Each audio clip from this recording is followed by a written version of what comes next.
성경을 분류하는 것들 가운데 사복음서, 사도행전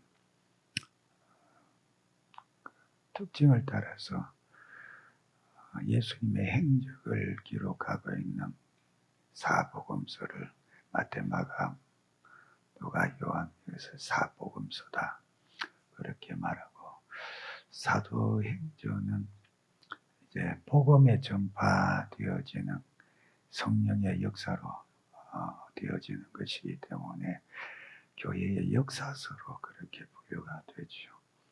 그리고 로마서와 그 뒤에 것들은 이제 주로 교리적인 교훈이 주가 되기 때문에 교리를 우리에게 일러주는 말씀으로, 그리고 이제 우리가 오늘 읽게 되는 디모데전서, 디모데후서, 그리고 디도서까지는 목회서신이다 그렇게 부릅니다.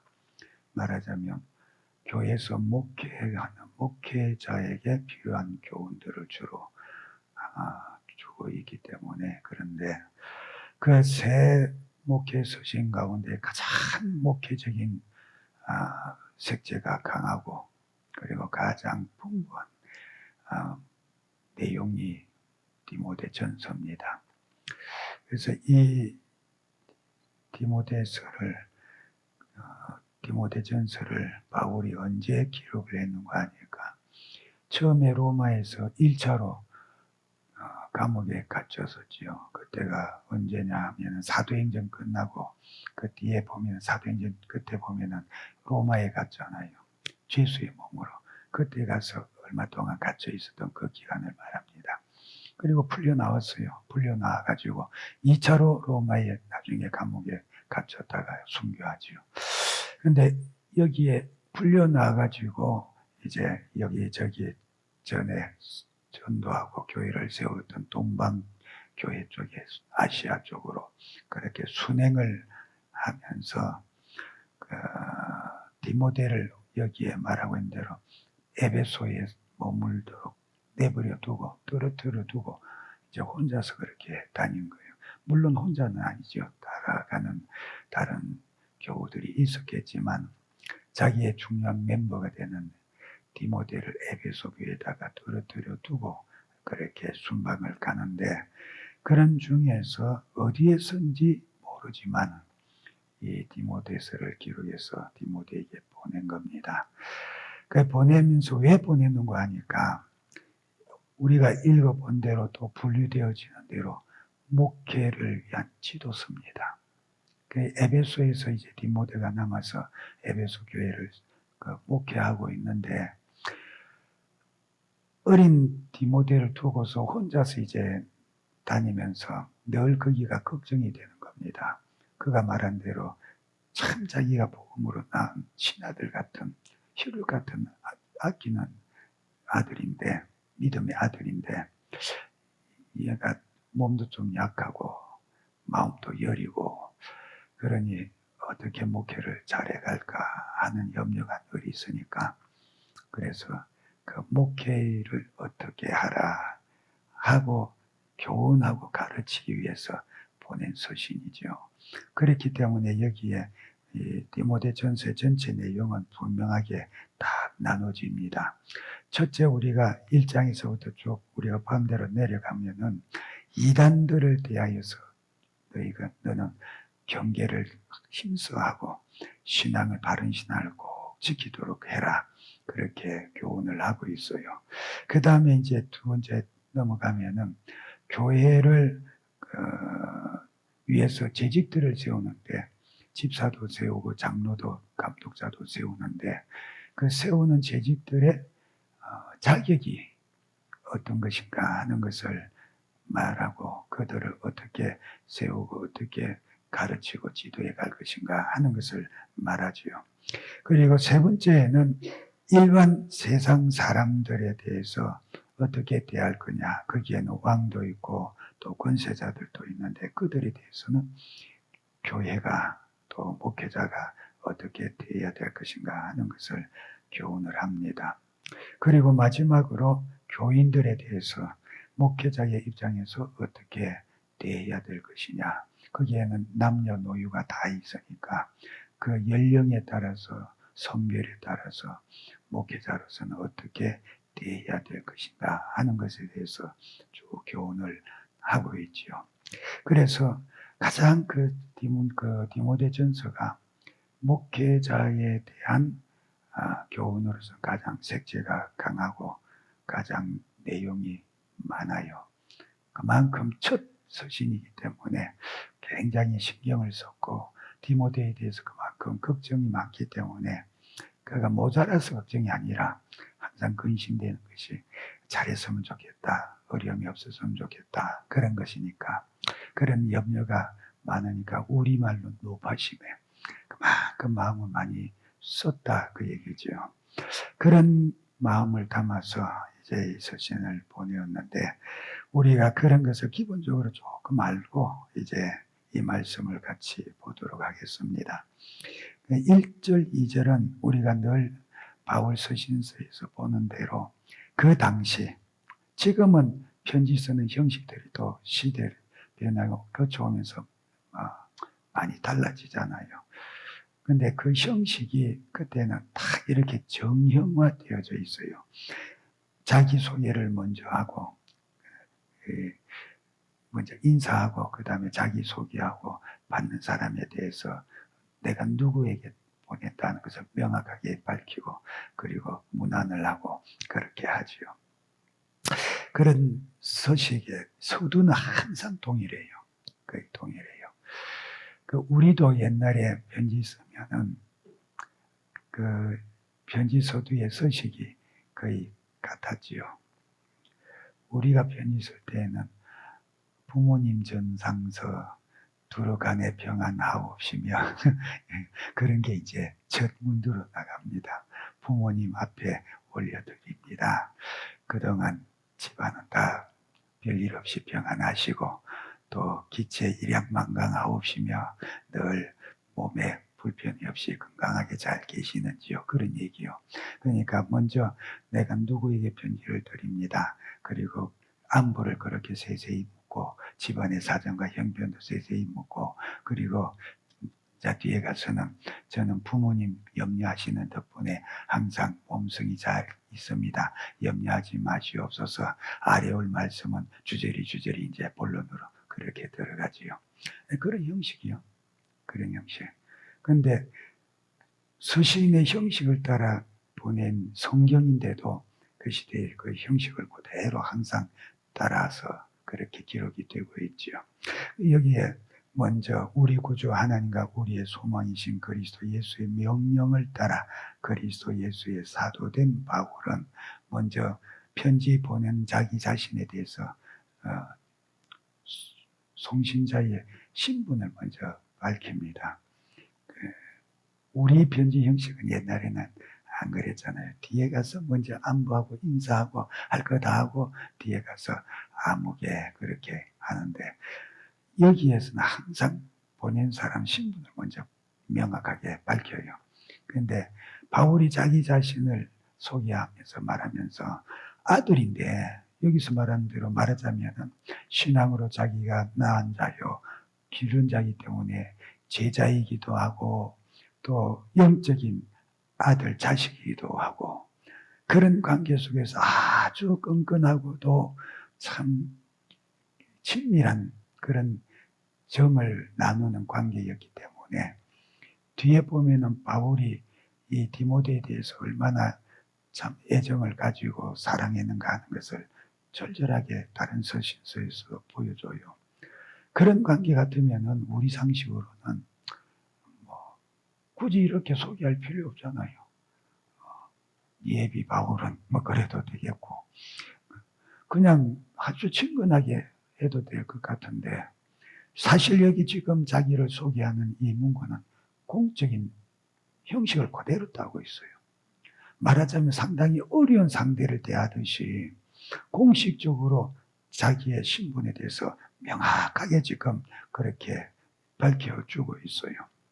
그럼 자식 부모가 아닌데 왜 그러냐? 이것은 그만큼 지금 이것은 사적인 것을 가지고 편지하고 있는 것이 아니고 목회자인 너에 대해서 목회자로서 지금 적절한 교훈과 조언을 한다고 하는 그런 공적인 입장을 명확하게 하고 있는 겁니다. 그러니 이 의미는 사적인 것으로 그냥 부드럽게 받으려고 하지 말고 긴장하고 받으라고 얘기해요. 내가 지금 너에게 하는 이 내용들은 너는 공적인 것으로 받아들여서 확실하고도 분명하게 마음의 부담을 가지고 긴장감을 가지고 받아라. 그만큼 소중하게 마음에 새기고 그렇게 지키고 살아야 된다 그 얘기지요. 그렇기 때문에 처음부터 아주 딱딱하게 공식적인 의조를 가지고 그렇게 기록을 해서 보내는 겁니다. 그런데 거기에서 자기에 대해서 소개하는데 우리 구주 하나님과 우리 소망이신 그리스도 예수의 명령을 따라 그리스도 예수의 사도된 바울 그랬어요. 다른 데는 편하게 그냥 그리스도 예수의 종 또는 그리스도 예수의 사도 뭐 그런 식으로 간단하게 하는데 여기는 특이한 게 두 가지가 있죠. 우리 구주 하나님 또 우리의 소망이신 그리스도 예수 그랬어요. 우리의 구주 하면 보통 우리가 예수 그리스도가 우리 구주시다 그렇게 하는데 여기는 아버지 하나님에 대해서 우리 구주시다 그랬어요. 사실 그 말이 틀린 건 아니죠. 잘 안 써서 그렇지. 근데 우리의 구주 되시는 예수 그리스도는 우리에게 오셔서 십자가에 실질적으로 우리의 대속 제물이 되셔서 죽어주셨어요. 그래서 나에게 직접적인 생명의 등가 교환을 하신 분이지요. 근데 아버지 하나님은 독생자를 대신 보내셨잖아요. 독생자를 보내셔서 우리를 구원해 주셨잖아요. 그렇기 때문에 우리의 구주 되신다. 틀린 말이 아니고 맞는 말이요. 근데 우리의 구주 되시는 아버지 하나님, 우리의 구주가 되시니까 우리가 그 하나님에 대해서 어떻게 대해야 되냐. 우리는 늘 걸어가신 하나님, 의로우신 하나님, 전능하신 하나님, 만물을 창조하신 하나님, 하나님 아버지에 대해서는 그렇게 수사하고 그렇게 부르고 그렇게 생각하고 그렇게 배우고 하니까 아버지 하나님이라고 아버지라고 하면서도 대단히 뭔가 좀 무게가 느껴지고 두렵게 느껴지고 딱딱하게 느껴지고 거리감이 느껴지고 그렇지요. 아버지라고 하는데도 본래 우리 또 개념의 아버지는 엄하시고 가까이 하기가 힘드신 분인데 그런 하나님이 너의 구주시다. 너의 구주시다. 너를 구원해 주신 분이시다. 그러니 정말로 감사와 친근감을 가져라 그 얘기요. 나의 구주에 대해서 우리가 어떤 마음을 가져야 되냐. 정말로 경외하는 마음이지만은 정말로 감사하는 마음을 가지고 가까이 해야 된다. 감사하니까 가까이 가서 그 감사를 자꾸 표현하고 그 감사에 대한 확실한 마음을 표현하는 것이 있어줘야 되지 않겠냐. 우리가 우리 구주 하나님 아버지라고 했을 때 그런 심령의 감각을 가지고 감정을 가지고 하나님 이름을 곰곰이 불러보기를 바라요. 다른 데 어디서든지 하나님 아버지라고 했을 때에 창조주시오, 거룩하신 분이시오, 의로우신 분이시오, 공의로우신 분이시오, 엄하신 분이시오, 심판주시오 이런 개념은 있죠. 나의 구주시다 하는 것은 여기서 처음 받으니까 구주 되시는 나의 하나님 아버지 깊이 한번 묵상해 보시고 그 은혜가 잠잠히 우리에게 좀 느껴졌으면 좋겠다 싶어요. 우리의 소망이 되시는 예수시다 그랬습니다. 우리의 소망이시래요. 우리가 힘들 때 소망이시고 슬플 때의 소망이시고 공부할 때의 소망이시고 절망과 낙심에 좌절에 빠질 때의 우리의 소망이시고 소망이 있기 때문에 우리가 살아갈 이유가 있는 거예요. 소망이 있기 때문에 우리가 살 수 있는 겁니다. 소망이 없다면 절망이요. 소망이 없다면 살 의욕도 가치도 없어지는 거예요. 그래서 우리에게 소망이라고 하는 것은 우리 생명의 원동력이 되고 생명으로 살아갈 수 있는 이유가 되고 원인이 되는 거예요. 이게 없으면 정말 절망인 겁니다. 옛날에 공산 러시아가 소련이 공산화된 지 얼마 안 됐을 때 정치범들을 많이 잡아서 시베리아에 유형을 보냈지요. 그러니까 시베리아에 유형을 가서 거기에서 이제 그 산림에 가서 벌목도 하고 참 죽으라고 보낸 거니까 거기는 죽으라고 그 추운 동토에서 벌목을 하다가 많이 죽고 그랬죠. 그런데 그 벌목하는 현장의 수용소에서도 뭐 좀 규정을 위반했거나 하면 또 따로 벌을 주거든요. 그 벌을 주는 가운데에 경험자들의 수기 속에서 가장 견디기 힘든 벌이 뭐냐? 불러다가 사반자로 주고 아무데나 그냥 땅에 가서 종일 파라고 하는 거예요. 종일 파라내요. 그럼 종일 파요. 그러면 또 다 팠으면 또 메꿔요. 아무 의미 없이 그냥 그 일을 시키는 거예요. 맨날 며칠을 그렇게 계속 시키는 거예요.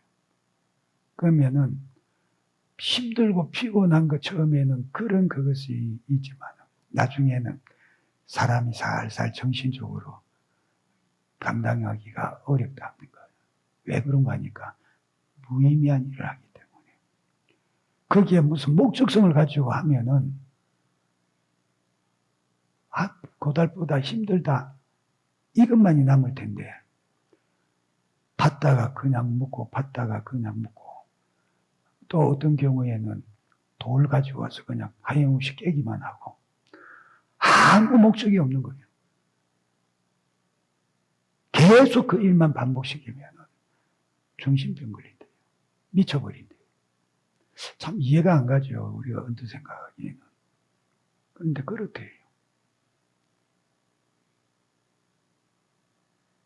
왜 그런가? 소망을 전혀 안 준다고 얘기해요. 뭔가 기대할 수 있는 뭔가 결과를 얻을 수 있다는 결과에 대한 은연중에 잠재적인 기대가 있어야 되는데 그게 없는 거예요. 지옥이 왜 비참하냐? 유황불모 속에 세세토록 고통을 받으리라. 계시록에 그랬는데 그 유황불모 속에 고통받는 그 고통 그것보다는 실제로 소망이 없어요. 그게. 벗어날 수 있다는 소망이 없어요. 영원토록 고통받아야 된다는 그것이 얼마나 엄청난 절망감인가 상상을 해보시라고 얘기해요. 상상해본다고 해봐야 실감이 별로 안 나겠지만 아무 소망이 없어. 그랬잖아요. 1억 년 뒤에 10억 년 뒤에 다시 한번 기회를 준다. 그게 있으면 그거라도 소망을 잡고 견딜 수 있어. 소망이 없어요. 그냥 영원이요. 영원토록 유황불모 속에서 고통을 받으리라. 인생이 아무리 고달프고 힘들어도 그래도 모진 목숨 끊지 않고 살아가는 이유는 뭐냐? 크게 기대는 안 하고 안 될 것이라고 생각은 하면서도 그래도 한쪽 면에 내일은 좀 나을 거야. 내년엔 조금 그래도 괜찮아지겠지. 신락 같은 그런 기대를 가지고 있기 때문에 살아가는 거예요. 그게 없으면 못 살아요. 못 살아요. 참, 술 먹고 와가지고 밤낮으로 행패 부리면서 못 살게 구는 남편하고 같이 사는 여자들, 옛날에 동네에 보면 있지요.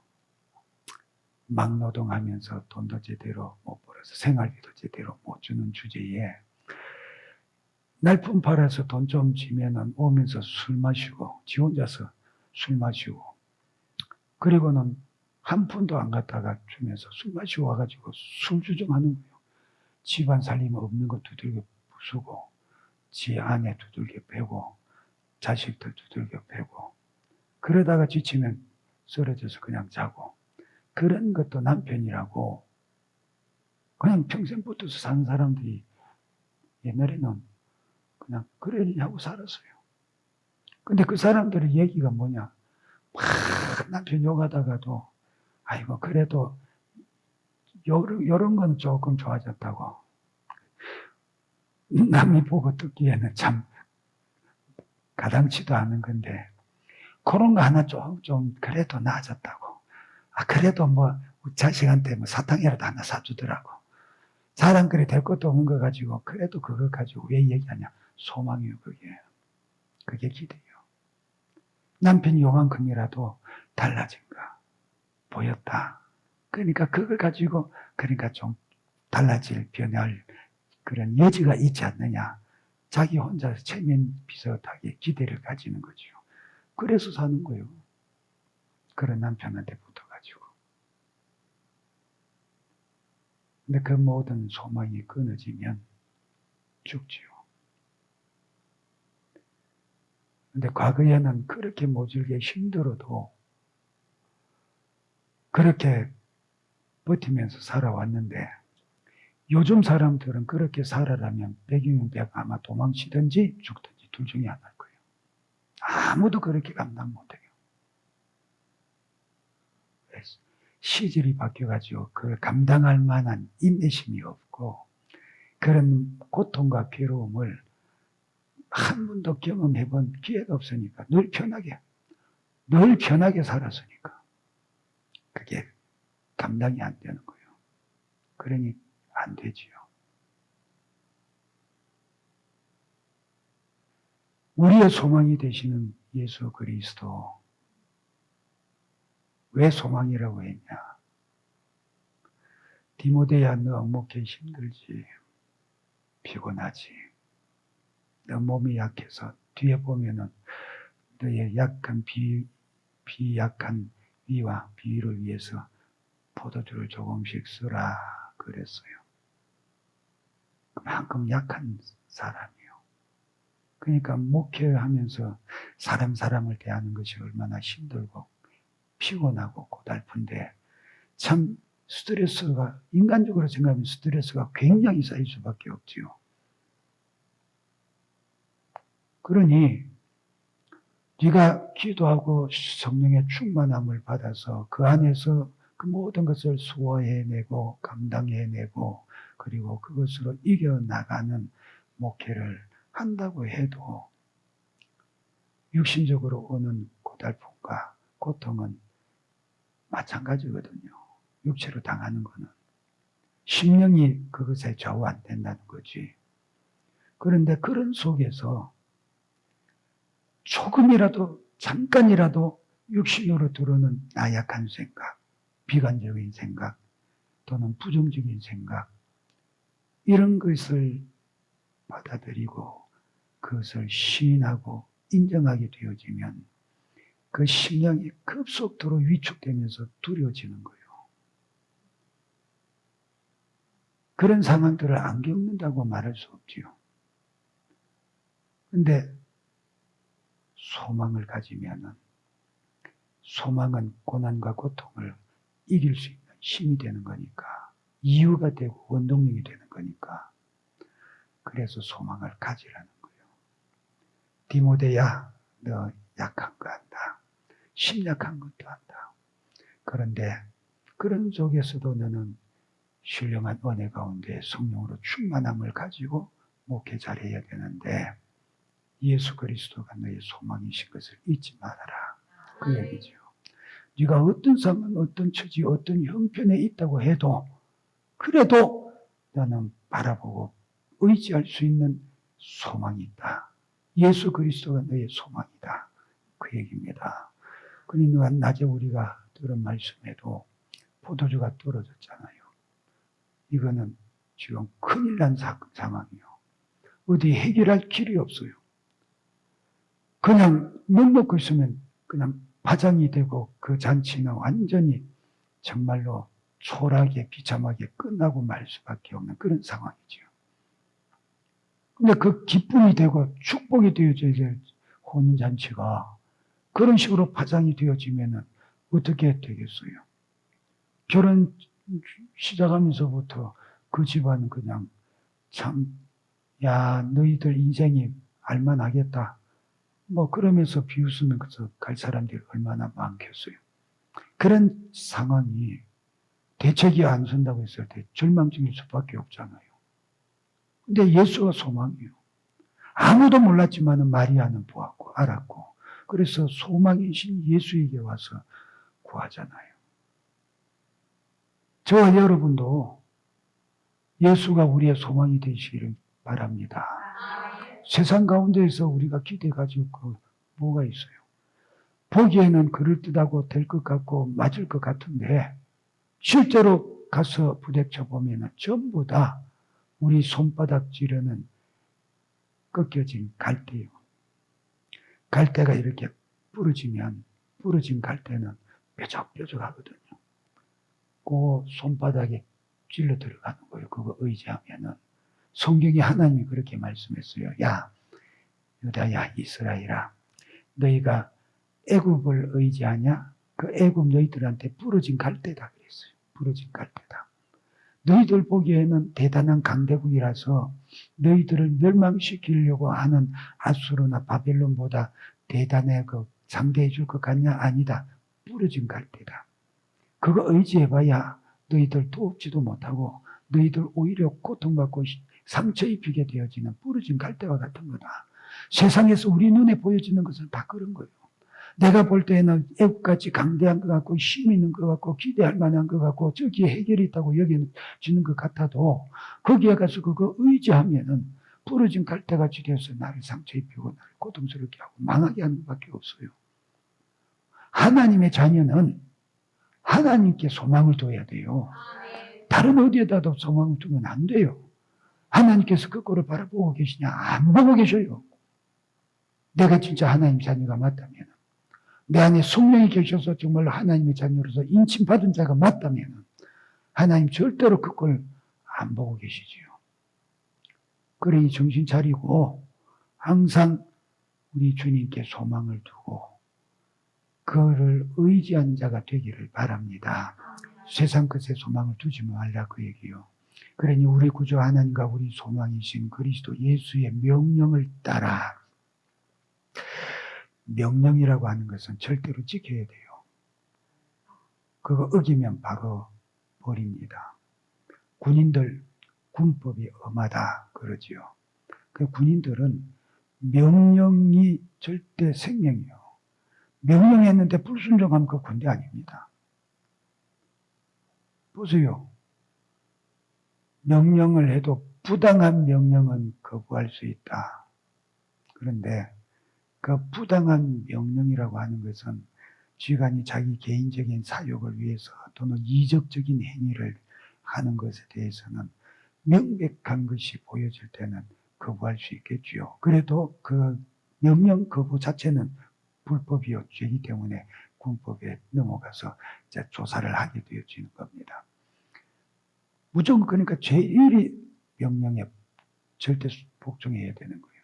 안 그러면은 총알이 빗발치게 날라오는데 돌격했을 때야 아이고 대장님이 먼저 나가시지요. 명령 불복종하고 그러면은 그 군대가 뭐가 되겠어요? 아 저렇게 총알이 빗발치게 오는데 겁이 나서 못 가겠네요. 대장님이 앞장서시지요. 그러면 무슨 군대가 되겠어요? 돌격하면 죽는 것 뻔히 알아도 돌격해야 돼요. 만일에 돌격했는데 불복종했다 그건 그 자리에서 사형이에요. 부당한 명령에 대해서 거부할 수 있다. 그거는 이적적인 행위 또는 민간인을 학살하라고 하는 거 이런 것들에 대해서는 항명할 수 있겠지요. 그러나 항명했다고 해도 정당하게 항명을 했다고 해도 반드시 군법에 가서 다 다룹니다. 그런데 전쟁 중에 돌격 앞으로 하는 것은 100% 정당한 명령이에요. 불리하다 뭐 유리하다 그런 거 없어요. 죽을랑 해서 돌격하라는데 공격 명령인데 그게 불순종한다. 그거는 바로 그 자리에서 명령 불복종으로 전시에는 현장에서 쫓길 처분입니다. 그만큼 엄한 거예요. 왜 자꾸 이 말을 강조하냐? 명령의 무게가 그렇다고 얘기해요. 명령의 무게가. 그러면 우리의 소망이신 우리의 구주 하나님 아버지와 우리의 소망 되시는 예수 그리스도께서 나에게 명령하셨다 했을 때에는 바울은 자기에게 주어진 사도라고 하는 이 직분이 명령으로 받은 거예요. 그만큼 엄한 것으로 받은 거예요. 이 말은 나는 이 직분을 수행하지 않으면 망한다. 나는 이 직분을 수행하되 잘해야 된다. 성공해야 된다. 이런 강렬한 중심을 가지고 얼마나 무겁게 크게 여기고 있는가 하는 것을 여기서 말해주고 있어요. 굉장히 무겁게 여기는 거예요. 하나님이 나한테 명령을 했어요. 자, 분대장이 나한테 명령을 합니다. 야, 정병장 이리 와. 하사가 분대장이지. 정병장 이리 와. 예, 저기 순찰 한번 돌고 와. 그럼 분대장이 명령하면 수행해야죠. 근데 우리 군대는 하사라도 사변 비슷하게, 단기 하사들은 사변 비슷하게 취급을 해가지고 자기보다 늦게 군대에 들어왔으면 은근히 좀 얕잡아 보고 후임병 취급하고 맘먹고 막 그러지요. 그러면 아이고 제대 말년 골탕 밀라나 분대장님 좀 봐주셔 하고 툭툭 쳐가면서 장난도 걸고 그러고 은근슬쩍이 구렁이 담 넘어가듯이 그 명령을 어기고 실 넘어가지요. 그럼 뭐 군대에서는 분대장이라도 고참 병장 함부로 못해요. 함부로 못 다뤄요. 좀 기분 나쁘고 속상해도 두들거리면서 또 딴 사람 시키고 뭐 적당히 눈 감아주고 넘어가고 그렇게 해요. 그럴 수 있다고 얘기입니다. 뭐 전시 같으면 어림도 없는 거지만은.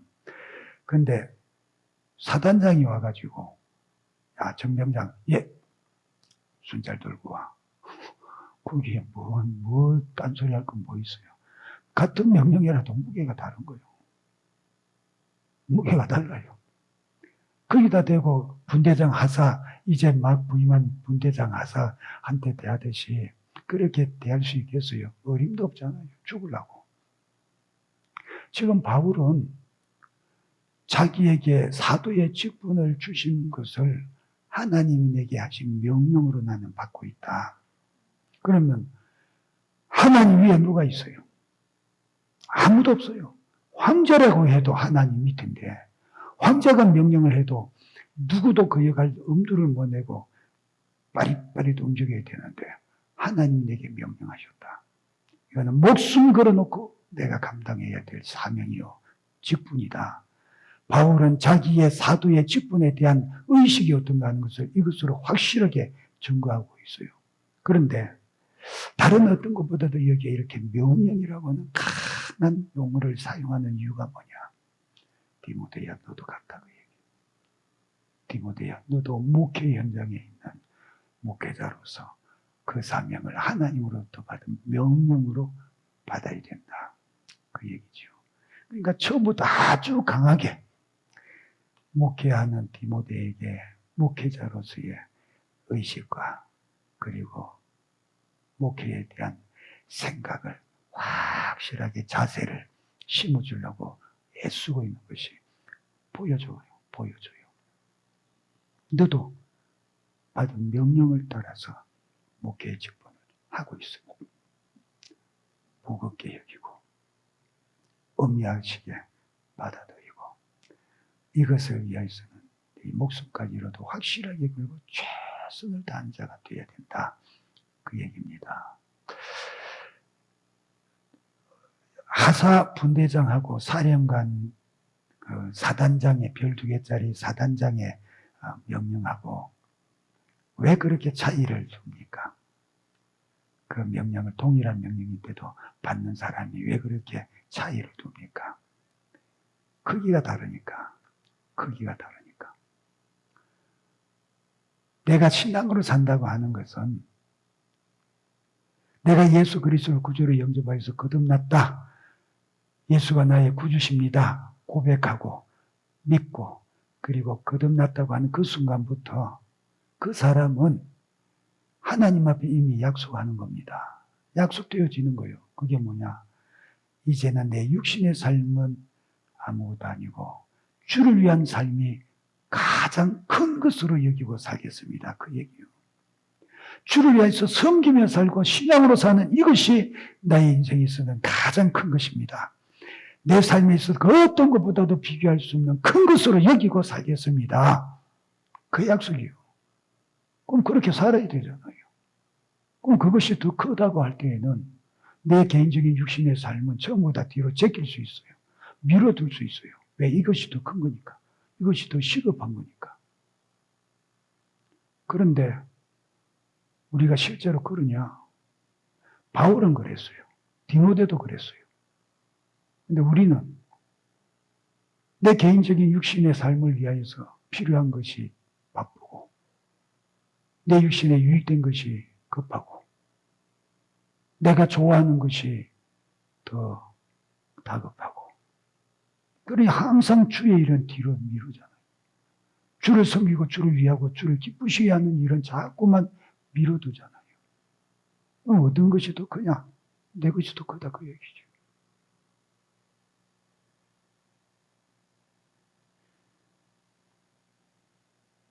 내게 명령하신 것으로 받았다고 했을 때에는 바울은 자기 목숨보다도 주님의 일이 우선이었다 그 얘기입니다. 우선이다. 그러니 기꺼이 어느 때라도 자기의 사명을 위하여서는 목숨을 내어놓을 수 있는 거예요. 그러니까 사도행전에도 보면은 그가 에베소 장로들을 불러다가 해변에서 마지막 고별 설교하고 같이 기도할 때에 뭐라고 그랬어요?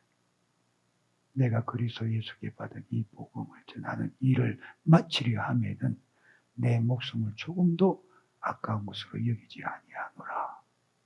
그때 계속해서 예루살렘을 향해서 가는 노점 속에 있는 교회 들리는 데마다 기도하는 사람들이 전부 다 와가지고 성령이 말씀하시는데 당신이 가면은 고난을 받는다고 합니다. 당신이 가면은 위험하다고 합니다. 당신이 고통을 받는다고 합니다. 그러니 가지 마세요. 가지 마세요. 계속해서 만류하잖아요. 근데 바울은 받은 게 있어요. 예루살렘에 가라. 그러면 아니 바울에게 가라고 하신 성령께서 왜 가는 곳마다 성도들을 기도할 때마다 바울이 고통받을 것이다, 고난받을 것이다고 그렇게 일러주셨냐? 가라고 해놓고 자꾸 만류하게 만드니까 모순 아니냐? 모순 아니요, 그거. 성령이 그렇게 감동하시고 알게 해주셨는데 거기까지요. 거기까지라니까. 바울은 만류하라고 하는 명령은 없어요. 예루살렘에 가라는 명령은 성령이 명확하게 하셨어. 다른 사람에 감동하시고 보여주실 때는 고통받는 것을 보여주시고 가르쳐준 거예요. 가지 말라고 말리라고 한 것은 없다고 얘기입니다. 죽을 생각에 그냥 가서 말린 거지. 가면은 고통받는데 가면 잘못하면 죽는데.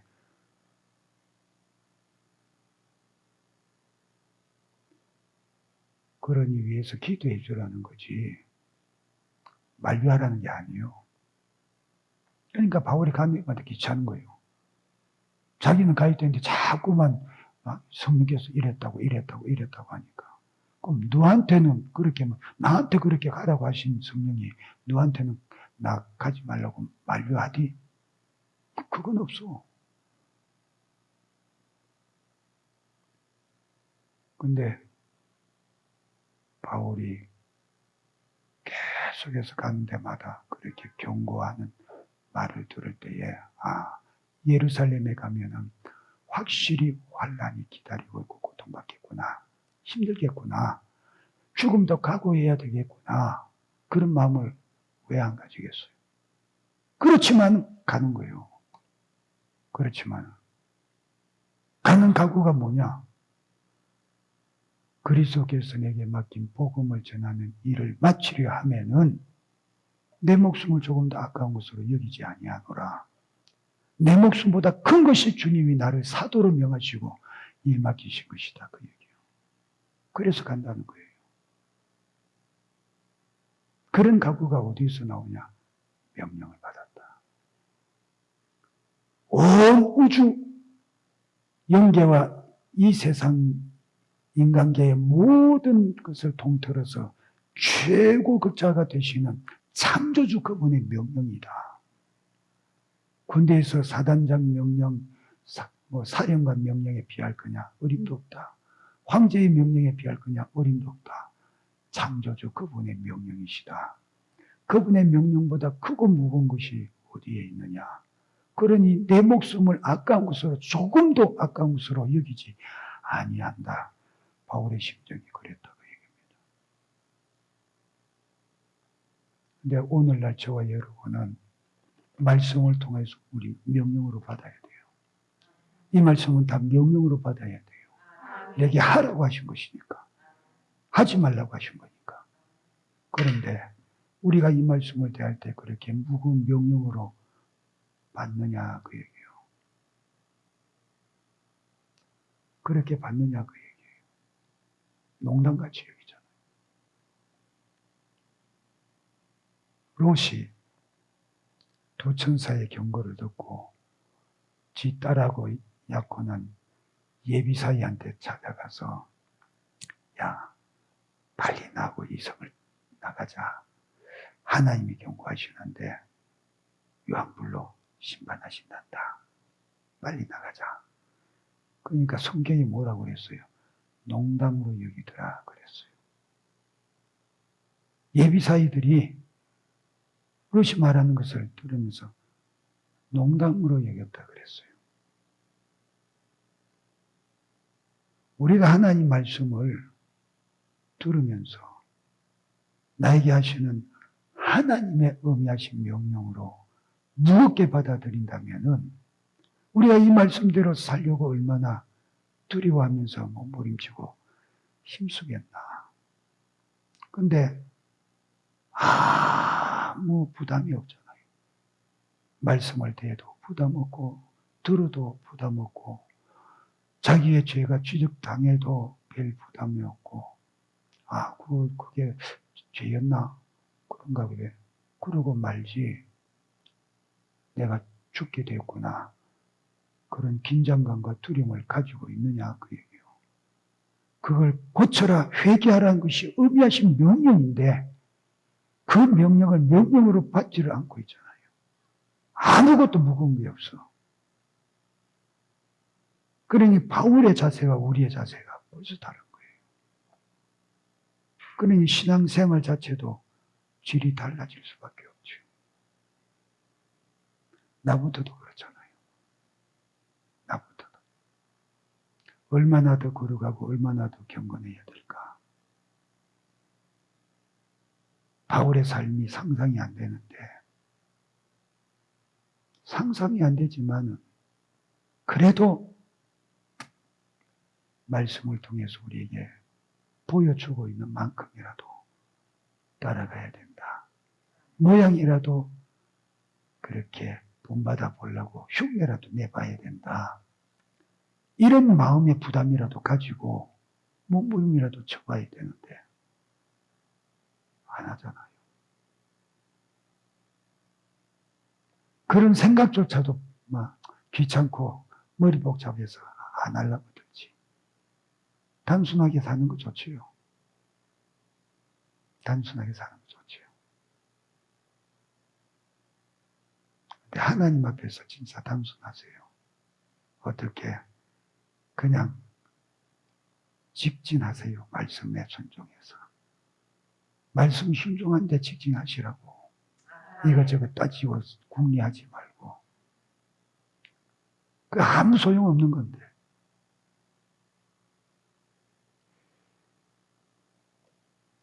1절 이 한 절 말씀에서 우리는 바울이 디모데에 대해서 지금 어떤 마음을 가지고 이 서신을 썼으며 바울 자신이 자기의 사도의 직분에 대해서 어떤 마음이고 그런 마음인 것만큼 사랑하는 영적인 아들 디모데가 목회의 그 사명을 어떻게 감당하기를 바라고 있는가 하는 그 마음이 여기 한 줄에서 그대로 나와요.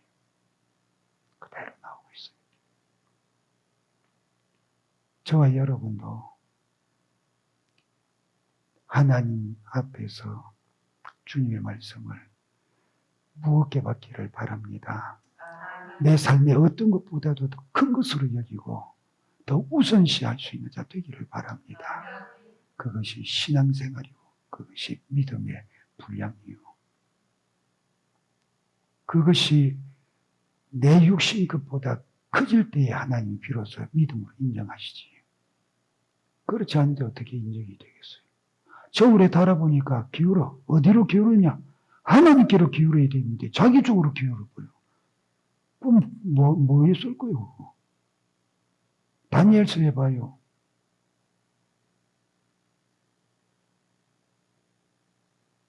바벨론 마지막 왕이 잔치하는데 뭐라고 글자가 나옵니까? 메네메네 데겔 우바르신. 근데 그 뜻 중에 하나가 뭔가 하니까 하나님이 왕을 저울에 달았더니 모자란다 그랬어요.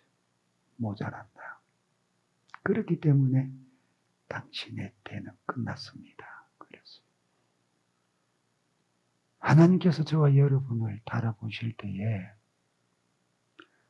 하나님의 뜻이 더 크고 하나님의 말씀이 더 크고 하나님이 영광이 더 크고 하나님의 기쁘심이 더 크고 하나님의 말씀이 더 크고 하나님 앞에서 거룩과 경건이 더 크고 나의 육신의 것은 전부 다 가벼운 것이 되고 작은 것이 되고 그렇게 그 저울이 딱 기울어야 되는데 거꾸로 기운다. 메네메네 데벨 우바르시니요. 그냥 내가 너를 저울에 달아봤더니 네 믿음의 저울추가 거꾸로 기울어 가네. 쓸모없다. 폐기 처분. 버림받는 거예요. 그럼. 그럴 때 어떻게 하겠냐. 그러니 얼마나 긴장하면서 신앙생활을 해야 될 텐데 그렇게 마음 놓고 능 놓고 살아갈까. 저와 여러분이 오늘 이 말씀 앞에서 우리의 심령을 다시 한번 다져보기를 바랍니다.